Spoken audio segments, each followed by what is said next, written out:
Chapter 4 deals with trig identities.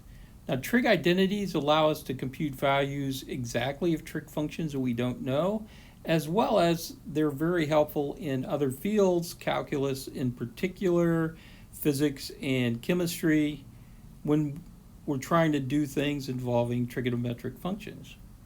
So our goal is to develop some formulas that allow us to compute trig values of the sum of angles and the difference of angles if we know what the trig values of those angles happen to be. Some identities are simple. We've looked at this before. If I'm on the unit circle, if I go up an angle theta, the coordinates of that point are cosine theta, sine theta. If I go in the other direction, negative theta, those coordinates are cosine of minus theta, sine of minus theta, and the point is the coordinate cosine theta is the same as the coordinate cosine of minus sine or minus theta. So I get cosine of minus theta is the same as cosine theta.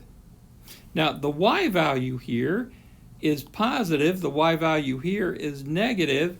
That's where I get, but it's the same distance away, same length there. That's where I get sine of minus theta is minus sine theta.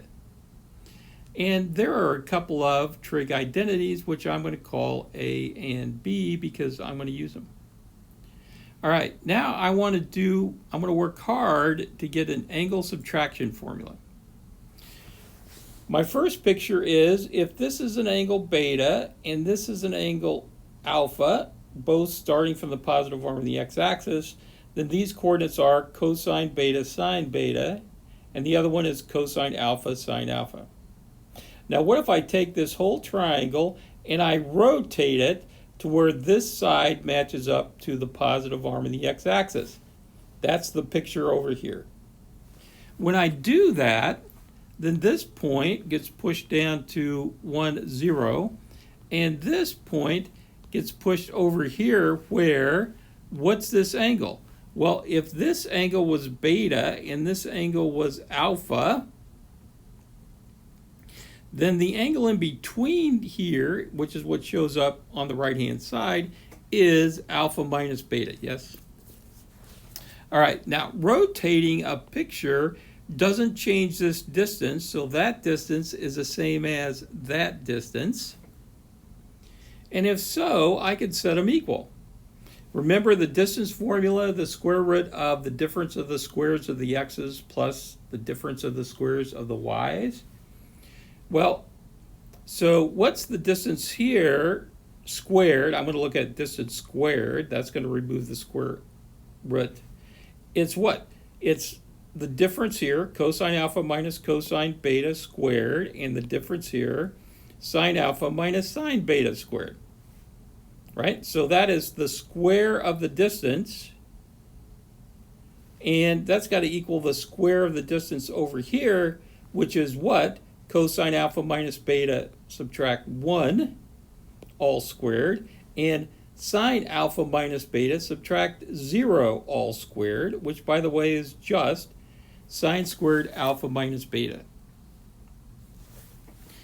Now if you expand this out, remember it's a binomial, it's what? The first squared, subtract twice the cross product, add the last squared, and that's in both of them. So that's what I'm going to do. Expand this out, I get this. Expand this out, I get this. And if I expand this out, what do I get? I get cosine squared alpha minus beta, first squared, twice the cross product, minus 2 cosine alpha minus beta, plus the last squared is 1, and then I just get a sine squared. Now that looks like a big mess, equal to another big mess, but if you analyze it, a lot of stuff cancels. For example, cosine squared alpha plus sine squared alpha, that's a Pythagorean identity. What is that, 1? So I've got a 1 over here. By the way, cosine squared alpha minus beta plus sine squared alpha minus beta, same angle, alpha minus beta, guess what? That's also 1. So what I've underlined in doubles here is equal to what I've underlined in doubles here. They cancel. What else? Cosine squared beta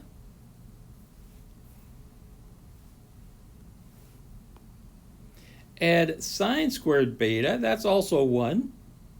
And I've got another 1 on this side. They cancel.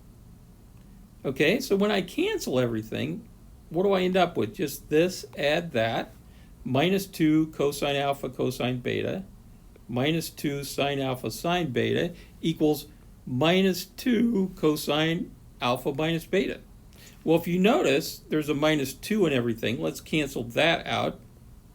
And what I get is cosine of alpha minus beta is cosine alpha cosine beta plus sine alpha sine beta. Notice it's minus here and it's plus here.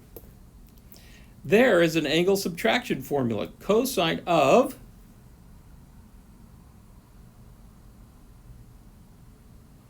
alpha minus beta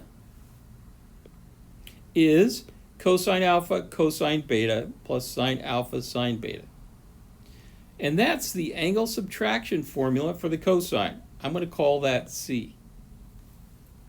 Now suppose I want the angle addition formula for the cosine. Well, actually, I could do it this way. I could write cosine of alpha plus beta, that's what I want, is what? Cosine of alpha minus the angle minus beta, yes? Because minus of minus beta is plus beta. But now, this is a form of an angle subtraction. All right, so by using formula C, I get what? It's cosine of the first angle, alpha, cosine of the second angle, which now is minus beta, plus sine of the first angle, alpha, sine of minus beta. But remember, by A and B above, cosine of minus beta is just cosine beta. Sine of minus beta, though, is minus sine beta, so it kicks out a negative here. And I've got an angle addition formula for the cosine. How about that? Now, I would like an angle subtraction and angle addition for the sine. How am I going to do that? Well, I have to somehow relate the cosine with the sine. And so I'm going to look at the cosine of pi halves minus theta. That's an angle subtraction, yes? So I can use my angle subtraction formula. What does it say? Cosine pi halves cosine theta plus sine pi halves sine theta. By the angle subtraction formula here, right, by C. But cosine of pi halves, if you think about it, is 0. And sine of pi halves is 1. And so the only thing that's over on this side is left is sine theta. Hence, the cosine of pi halves minus theta is the sine of theta. And I'm going to call that E. Not only that, if I wanted to figure out the sine of pi halves minus theta, I can actually take this equation right here, and everywhere I see a theta over here, replace it with pi halves minus theta, and I get sine of pi halves minus theta equals cosine of what? Pi halves subtract, what's playing the role of this angle theta down here? Pi halves minus theta. And now when I clean this up, pi halves minus pi halves goes away, minus a minus theta, and I get another trig identity, sine of pi halves minus theta equals cosine theta, which, by the way, I'm going to call letter F. Now, I want to talk just a bit about why am I going through this? The answer is because it's a good algebraic exercise, and because we're in college, you should expect more than just giving you formulas and telling you to use them. You should be able to understand where they come from. That's why I'm going through this here. Are you going to be expected to do these arguments? The answer is no. You're only going to be expected to use the formulas, but that doesn't mean you shouldn't know where they come from. In my next video, now armed with these two identities, I'm going to compute the angle addition and subtraction formula for the sine. All right, enough math for now. Bye.